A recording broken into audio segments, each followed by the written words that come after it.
Hey everyone, welcome back to the garden. It is such a beautiful warm day out today that I want to continue with our cleanup.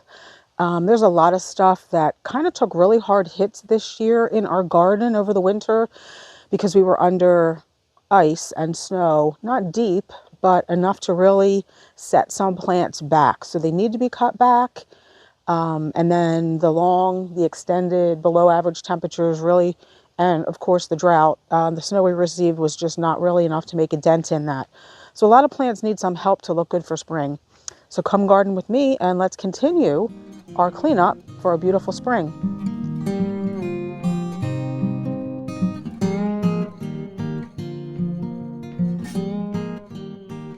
We had a really tough winter this year, so a lot of plants have taken a hit, unfortunately. And I'm not really sure we're going to get blooms on some of our macrophylla hydrangeas because the buds seem to have frozen off, to be quite honest with you. But the ones that we will get blooms on are the ones that I want to start cleaning up today. I did kind of prune one or two of our Invincible wee whites in my last video, but I thought it was kind of early. It looks like we're going to be warming up. I wouldn't say we're going to be in above average area, but I think it's getting warm enough now that we can cut those smooth hydrangeas back so that we have some pretty shaped hydrangeas this year. They were kind of funky last year, as I'd mentioned in my previous video. So I want to get those pruned up. I'm not sure what else we're going to get to. Let's just take after it. So there's a couple of the wee white hydrangeas there, and they're just kind of funky growing. I'm going to take those down pretty hard. This one I think is probably okay. This is the one I pruned up a little bit last time. I might just clean it up a little bit, but I will show you how I'm going to do that. I'm not going to prune every one of them for you guys. I think I explained it a little bit last time, but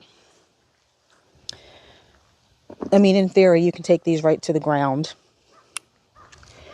Oh, goodness. We have so many things digging in our garden.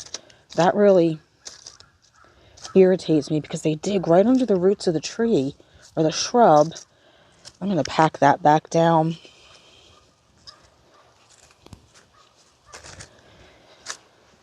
And it disturbs the roots, and I don't want the roots of these plants disturbed. So anyway, you can see some branches. I think you can see that one right there has a hole in it.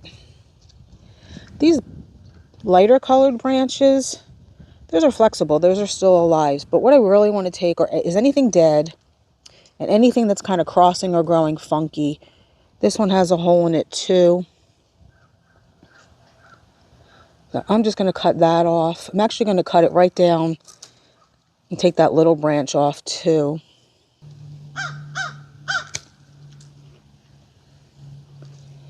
Any small or crossing branches like this I'm going to take. That's dead. I can tell that's dead. I don't even think I need to cut that. That might come right off. Yeah. That just came right off. But anything like this, right, it's just, they're breaking, coming right off.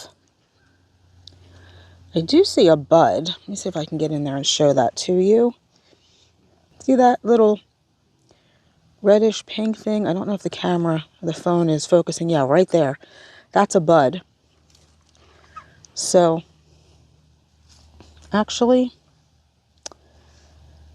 I don't know if I want to go down that far, but you know what? Again, you're supposed to be able to take these to the ground. So, yep, that's still alive. So I took it down right above the bud. I don't see any buds along this stem, but it is alive. This one's dead. I'm going to take that off. But I'm going to take that back to kind of where I took the other one. Just like that. I think I'm going to take that one there. This one's kind of growing, again, it's curled. And this branch here has a hole in it, so it's hollow, so it's dead. So I'm going to take that, get that cross off. I'm just going to take it down to there.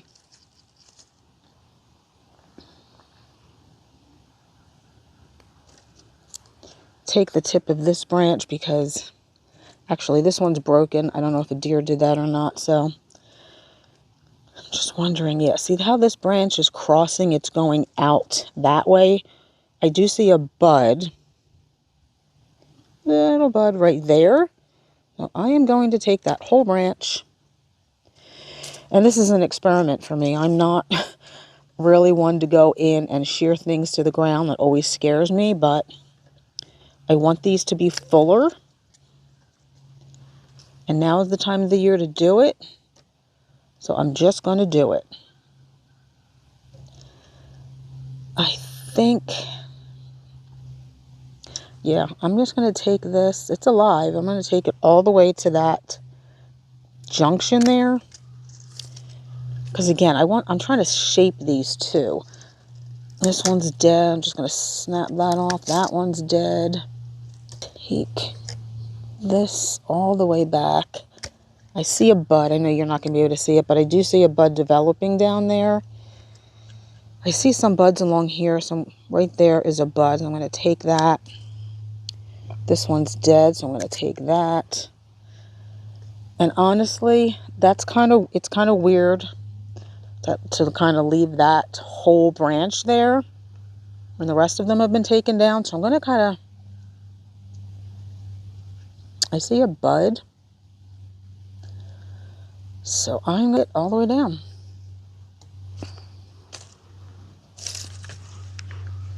So that's what it looks like when I'm done. It's not pretty, but it'll be fuller and hopefully straighter this coming spring.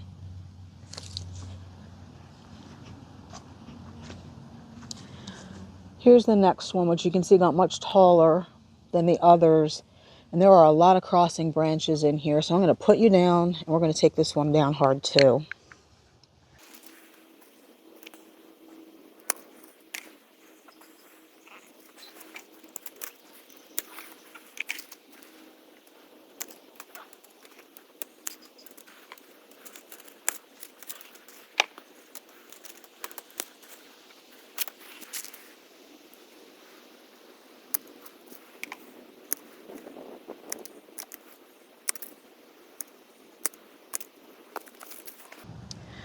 So there's the after on that one. I took it down probably by, judging by the tallest stem, I probably took it down by half.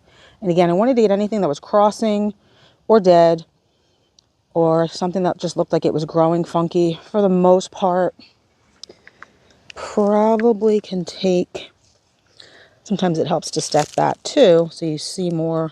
This branch looks dead. Something else I want to prune. Despite our best efforts of spraying for deer control this winter, the deer were hungry and they still ate.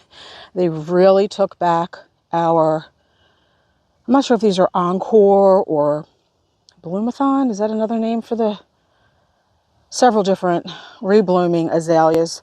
So these were doing so well last year, and now the deer damaged them. So I'm going to take back all of this. They really did a number on these, which is a shame, but I'm going to just take off all these poor branches.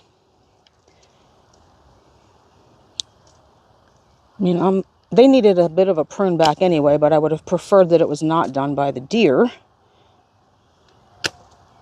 My husband wants to move these out. He thinks they're too up against the fireplace there anyway, so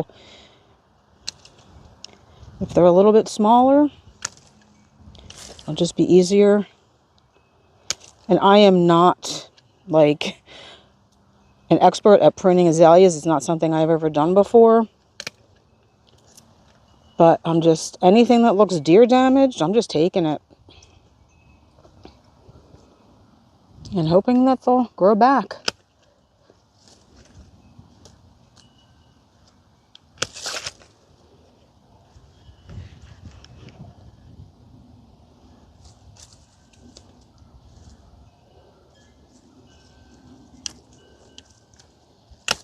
I'm hoping that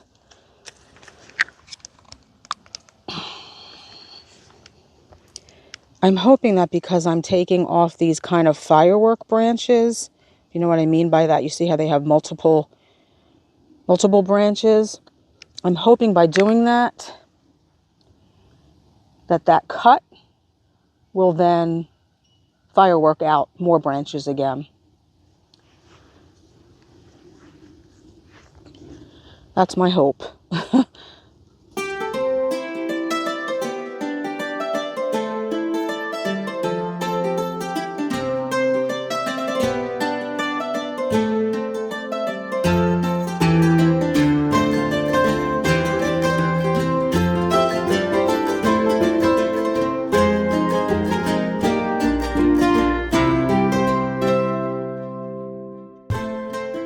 I think with these top branches, I'm going to be a little bit more detail oriented and not just take them way down. I'm just going to take some of the tips.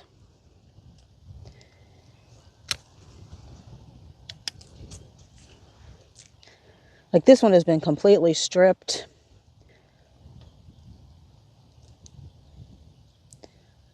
Just going to take the tip.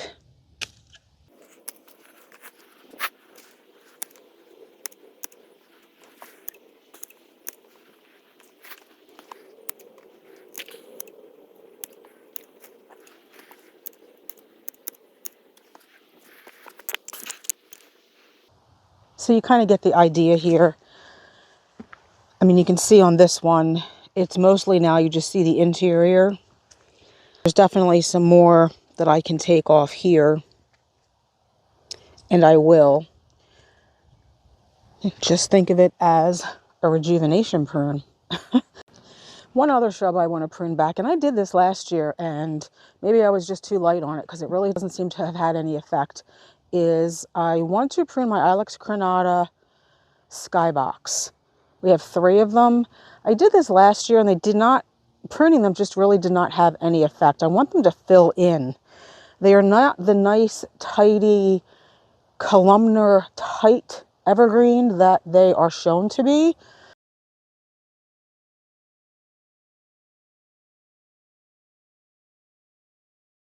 So maybe I just went too light at it. I really hate to take these down because they have put on, I don't know, at least 1 to 2 feet since we bought them. But because I do want them to fill in, I'm going to take, I don't know, maybe a foot off. Just trying to see how best to get in here without crushing anything. I can see some bagworm damage too, so I think I'm going to take it back to, here. I mean, last year I took like the tips, and you can see that's spread, but we're not really getting much spread any further down. I don't know that this is going to make any difference either, but I'm going to take this off. And I'm definitely going to take this one off with the bagworm damage. Let's see.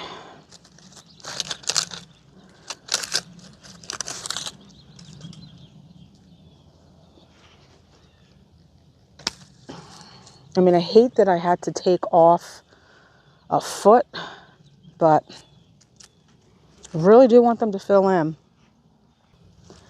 This one's got a little bagworm damage too, so I'm going to take that top off.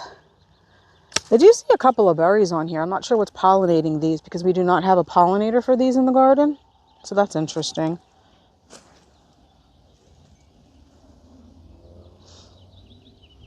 You can see the cut that I made last year. So I made a cut here, and I got a couple of branches, but not a heck of a lot. So I'm going to take that down even farther to the next set of branching stems. This one's filled in pretty nicely. I think I'm going to leave that one. And then we have one more down here.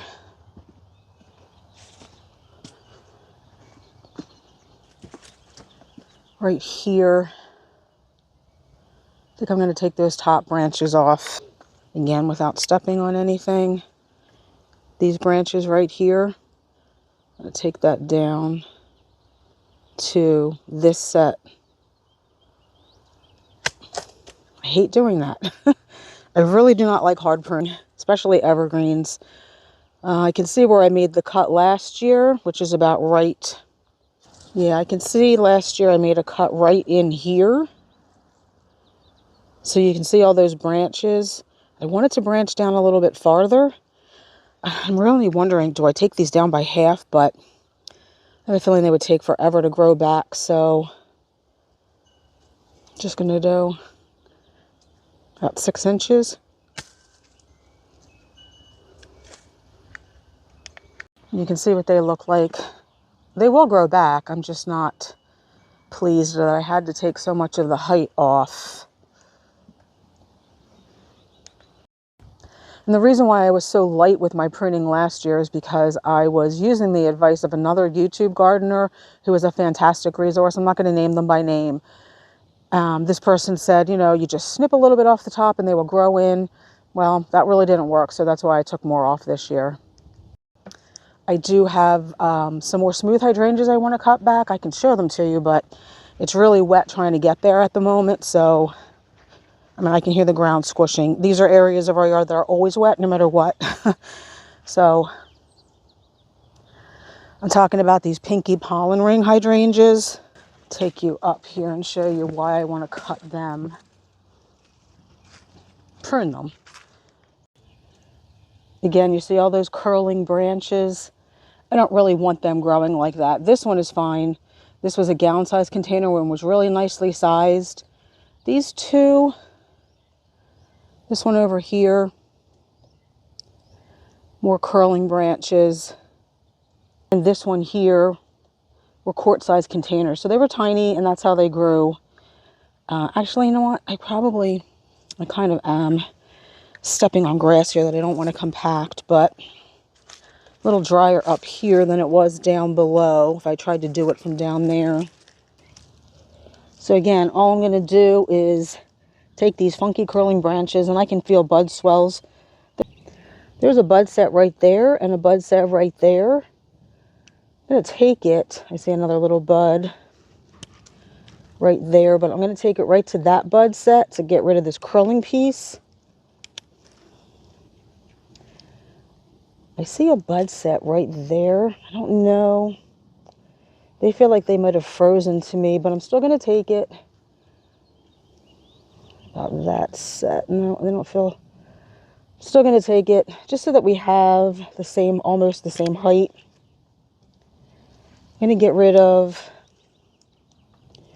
again, all these messy branches. So I want nice tight growth on these in the spring.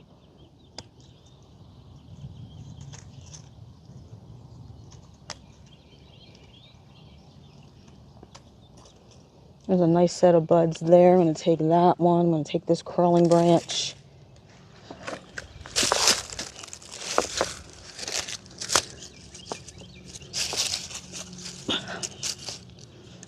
Gosh, it's so wet, despite the lack of rain. I think it's just all the ice melt.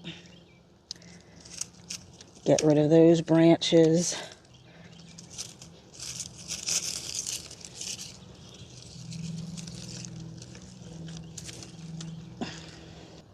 This one's got that funky curl to it. See a set of buds there. There's buds all along there. But again, I want them all to be the same height, so I'm going to take that there. Put that there. So you saw what it looked like before. Now it's just a couple of sticks, which is absolutely fine because I want this to fill in like that one. And I'm going to do the same thing with the next one.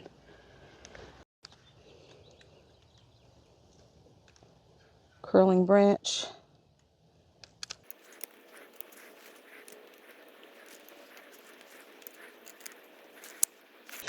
Hopefully you can see that. Just cleaned it up a little bit. I do see some daffodils pushing their way up through the mulch. That just started to defrost. And then there's another set over here. Those are the only ones I see, other than that bunch up there.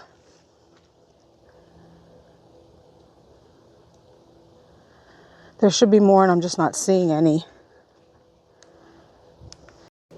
Have you guys started to see a lot of daffodils push up? I haven't seen any evidence of any of the ones we planted in the fall. Maybe it's just because this is their first spring. The only daffodils I'm seeing pushing through the surface are ones we've had. All of these up here have been in the ground for several years. I don't see even any of the ones we planted last spring. So let me know in the comments.